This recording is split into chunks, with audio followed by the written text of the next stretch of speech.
Bonjour à tous, bienvenue à tous ceux qui nous ont rejoints. Je vous propose qu'on commence ce webinaire dédié à l'audio digital et produit avec la Mobile Marketing Association France. Donc, je vous propose de commencer par cette première table ronde, keynote, pardon, sur les usages de l'audio. C'est vrai qu'il existe pas mal d'études aujourd'hui, puisqu'il y a un vrai avènement de l'audio digital depuis ces dernières années. Mais c'était intéressant justement de refaire un point en regroupant justement tous les chiffres du marché pour avoir une visibilité claire sur ce qu'offre le marché de l'audio digital. Aujourd'hui, ce qui est formidable, en fait, c'est qu'avec son smartphone, on peut absolument tout faire. On peut écouter de la musique, on peut écouter des émissions, des podcasts, des replays, des livres audio. Et clairement, aujourd'hui, quand on parle d'audio digital, il y a plus de 60% des usages qui se font via le mobile. Donc, c'était vraiment intéressant que la MMAF prenne la parole, en fait, sur ce sujet. Mais finalement, aujourd'hui, au-delà au-delà de la plateforme, voilà, on écoute beaucoup plus un contenu plutôt que voilà, on écoute un contenu au-delà de la plateforme. C'est vrai qu'on a constaté ces derniers temps un véritable phénomène de délinéarisation des usages. Donc le phénomène qu'on a déjà observé en fait avec la télévision et l'avènement des plateformes de vidéos en ligne, de toutes les plateformes de SVOD, etc. Ça se passe aussi sur l'audio, puisqu'on écoute d'abord un contenu qui est accessible sur l'intégralité des plateformes. Et justement, cette délinéarisation, ce qui est intéressant d'observer, c'est qu'elle s'accompagne de l'émergence de beaucoup d'acteurs, avec une offre qui s'est considérablement étoffée au cours des dernières années. On a d'abord la radio, évidemment, qui a développé ses premières web radios et qui est venue ensuite enrichir ses contenus avec des podcasts, puisque les podcasts, voilà, c'est pas quelque chose de nouveau, c'est quelque chose qui existe depuis longtemps. Et en termes de web radio, la petite anecdote, c'est que c'est intéressant de voir comment des radios ont d'abord été amenées à développer des web radios par contrainte. Je pourrais prendre l'exemple de FIP.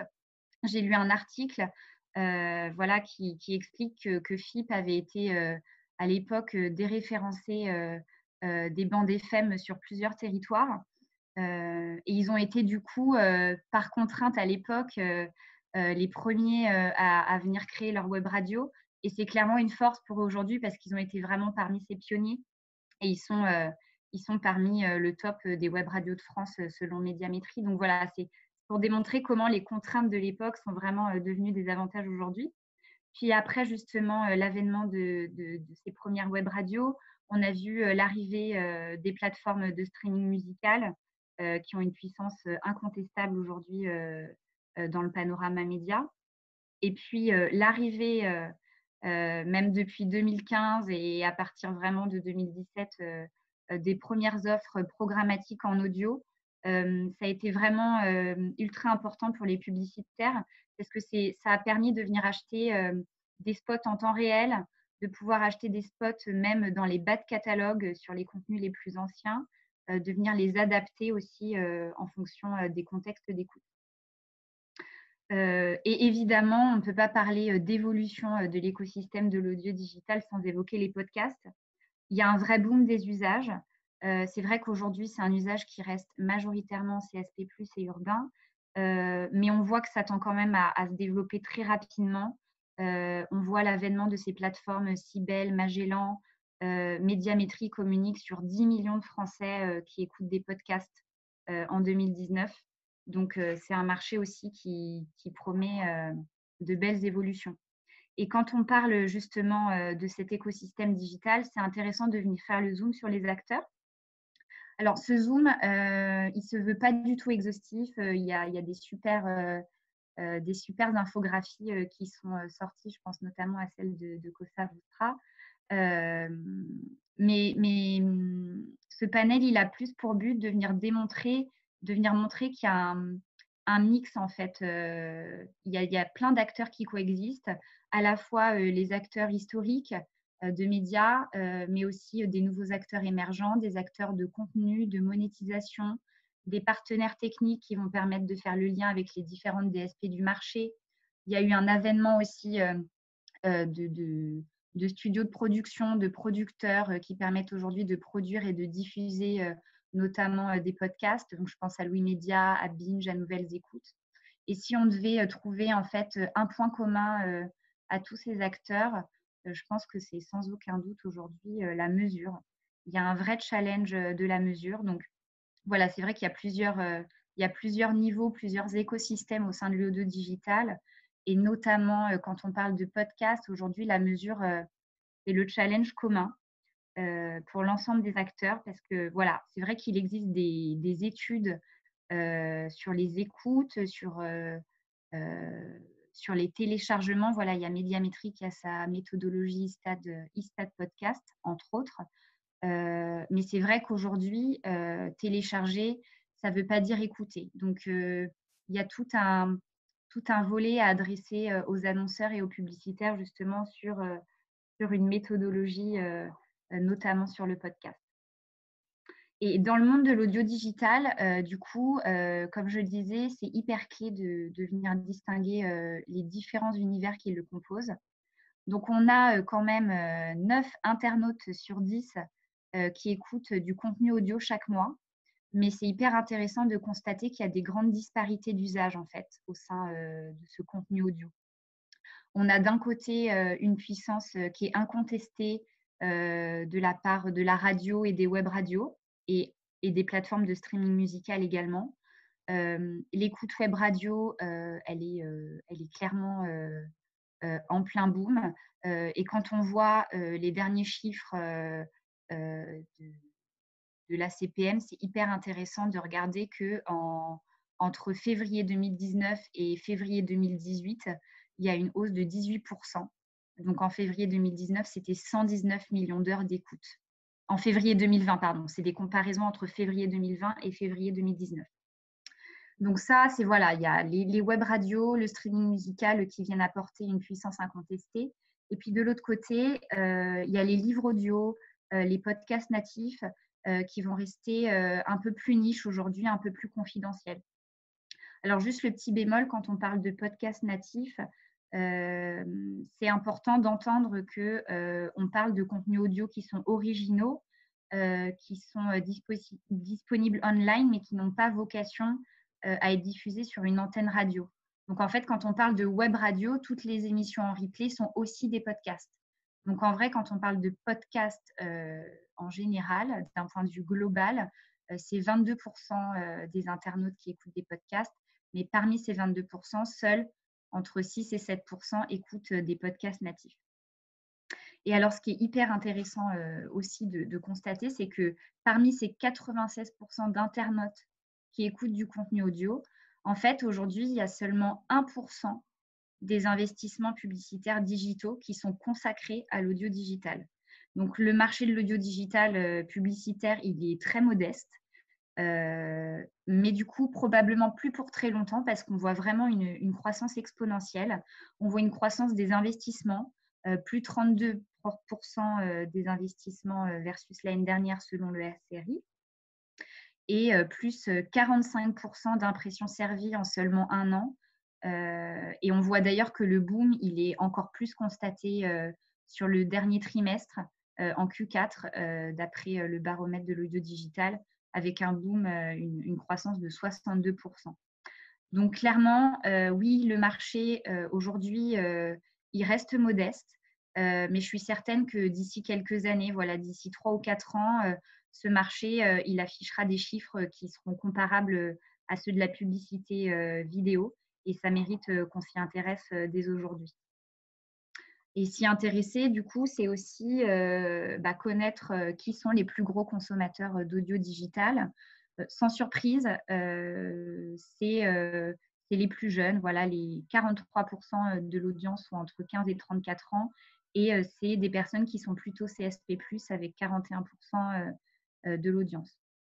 Et ce qui est intéressant, en fait, de constater, c'est que la publicité dans les contenus audio, c'est un véritable moyen d'aller toucher une audience qu'on pourrait qualifier d'intouchable, parce que cette cible, elle est compliquée à adresser et de plus en plus sur les autres leviers, puisqu'ils souscrivent de plus en plus à des services premium sans publicité.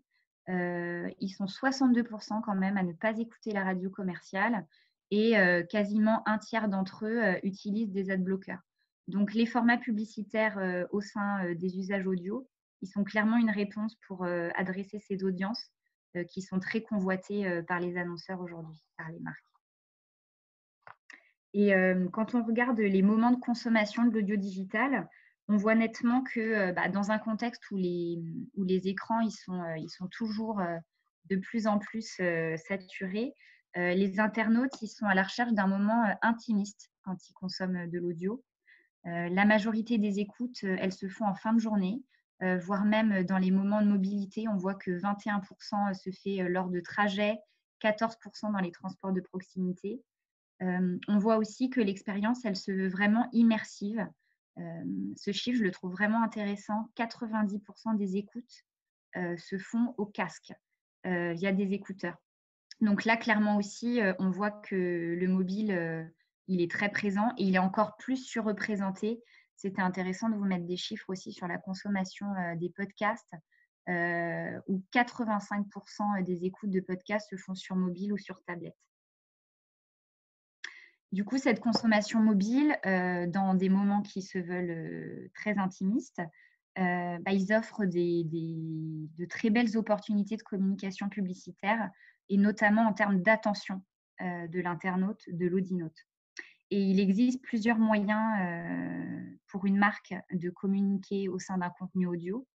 Alors, ce n'est pas forcément le plus représentatif, le plus présent en termes de volume, mais le brand content, c'est clairement le phénomène du moment.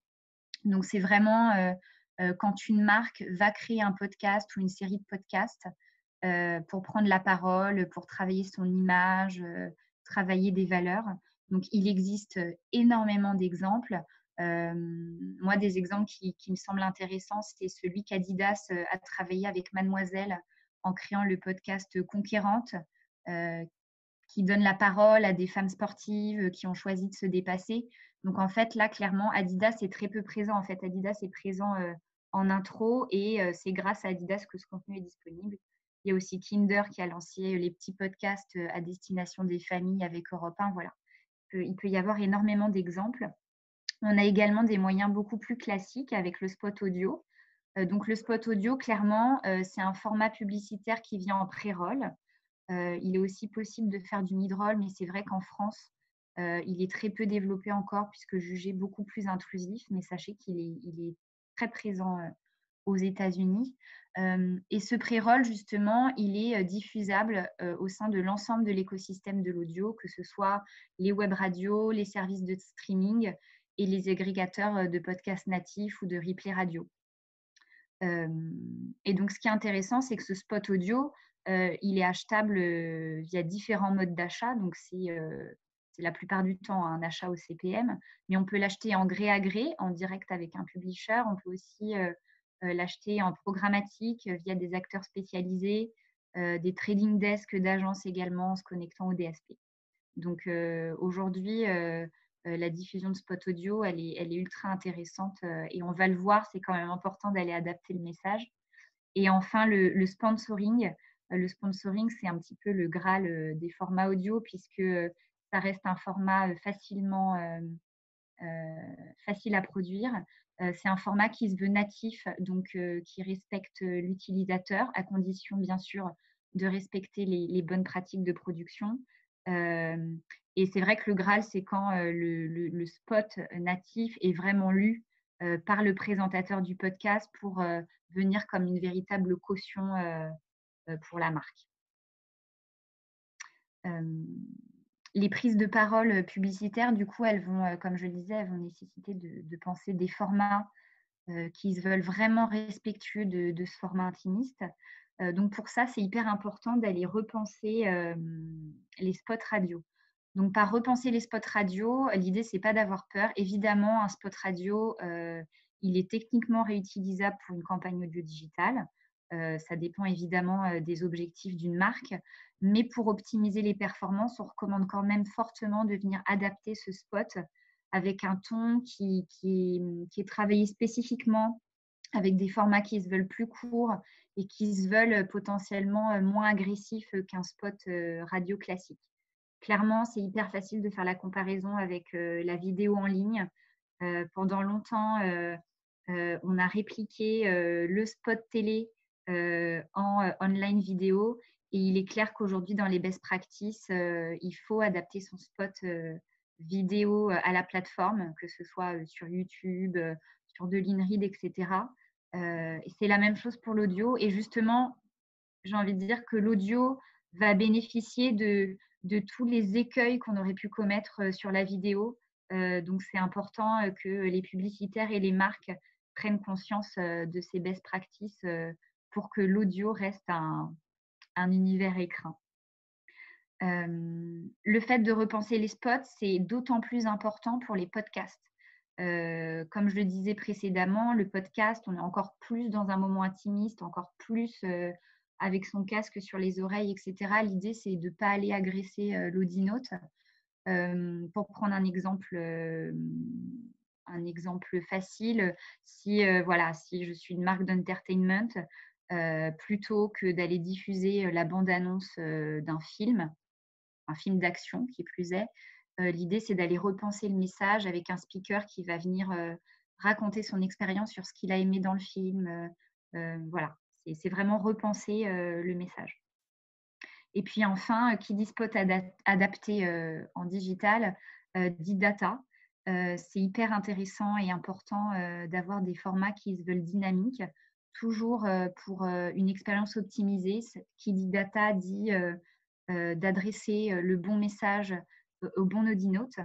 Mais alors, pas à n'importe quel prix pour l'audio, parce que c'est important de ne pas délaisser non plus le contexte qui va rester clé pour maîtriser la non-intrusivité du spot et donner un sens à la publicité. Donc en fait, au travers de ces best practices, qu'on peut voir, c'est que l'audio, il vient réunir le meilleur des deux mondes entre la radio et le digital, puisqu'on a la force d'un format audio qui est allié aussi avec la finesse du ciblage digital. Et alors, avant de se lancer aussi dans une campagne audio, comme pour toutes les campagnes médias, la best practice, c'est aussi de se poser la question des indicateurs clés de performance qui vont nous permettre de juger de l'efficacité de la campagne. Parce qu'en fait, en audio, on a aussi la possibilité de mesurer plusieurs impacts. Donc, ça peut être de la couverture, où là, on aura plutôt tendance à activer du DAR pour avoir l'information de couverture sur cible. Si on est dans des objectifs davantage de notoriété, d'image, il est possible de mettre en place des post-tests pour aller poser des questions sur des items de marque et observer des uplifts entre des exposés et des non-exposés. Et on peut aussi avoir des mesures d'engagement, voire même, par exemple, de Drive to Store, puisqu'on peut travailler aujourd'hui avec des tiers de confiance sur la mesure. Mais du coup, sur cette partie, Jérôme Bouteiller, les experts de la table ronde pourront creuser justement ces points. Le challenge des agences médias, finalement, quand on fait le récap de tous ces points, c'est plus de penser l'audio digital uniquement comme le complément d'un plan radio. Évidemment, ça peut toujours l'être quand l'annonceur a de la radio. Mais quand un annonceur ne fait pas de radio, c'est hyper intéressant aussi de tout de même penser l'audio digital comme une partie intégrante du mix média. Par exemple, pour venir accroître le reach d'une campagne vidéo, etc. Et du coup, pour terminer sur cette keynote, et pour encourager les annonceurs qui m'écoutent, qui ne se seraient pas encore lancés dans l'aventure, il faut savoir que l'audio digital, il a déjà fait ses preuves. Il y a plusieurs études qui démontrent qu'on est sur des forts indices de réceptivité des messages. C'est des indices qui sont parfois supérieurs à ceux de la vidéo et même proches de ceux de la télévision. Et lorsqu'on interroge les audinotes sur leur qualité d'écoute quand ils écoutent un contenu, il en ressort qu'ils sont vraiment captifs et immergé dans le récit. Donc, c'est vrai que c'est ultra intéressant pour une marque de voir à quel point on s'adresse à une audience qui se veut captive et qui a un très fort niveau d'attention. Et puis, quand on zoome sur les podcasts, puisque ces chiffres sont vraiment dédiés aux podcasts pour le coup, que ce soit des podcasts natifs ou des contenus de radio en replay, on constate que la publicité, elle est plutôt bien reçue. 70% des personnes, des internautes sont satisfaits d'entendre de la publicité en contrepartie d'un contenu gratuit. Bien sûr, la condition, c'est que la publicité, elle soit bien intégrée et immersive par rapport aux best practices qu'on a vues précédemment. Et en termes de réaction aussi, on voit qu'un bon nombre d'entre eux réalisent une action après avoir entendu un spot, que ce soit une simple recherche jusqu'à la visite du site de la marque ou même un achat. Et du coup, de plus en plus d'annonceurs se lancent dans l'aventure. Et on voit dans les annonceurs aujourd'hui qui investissent en audio digital une surreprésentation du secteur de la grande distribution et de l'automobile qui représente à eux deux quasi 50% des impressions servies. Et ce qui est intéressant de voir aussi, d'après le baromètre de l'audio digital, c'est que les annonceurs, ils sont de plus en plus fidèles. Quand en 2018, on a vraiment assisté à un recrutement d'annonceurs en audio digital, les marques, elles sont devenues de plus en plus fidèles, c'est-à-dire qu'elles reviennent et qu'elles réinvestissent et on voit du coup accroître considérablement leurs investissements.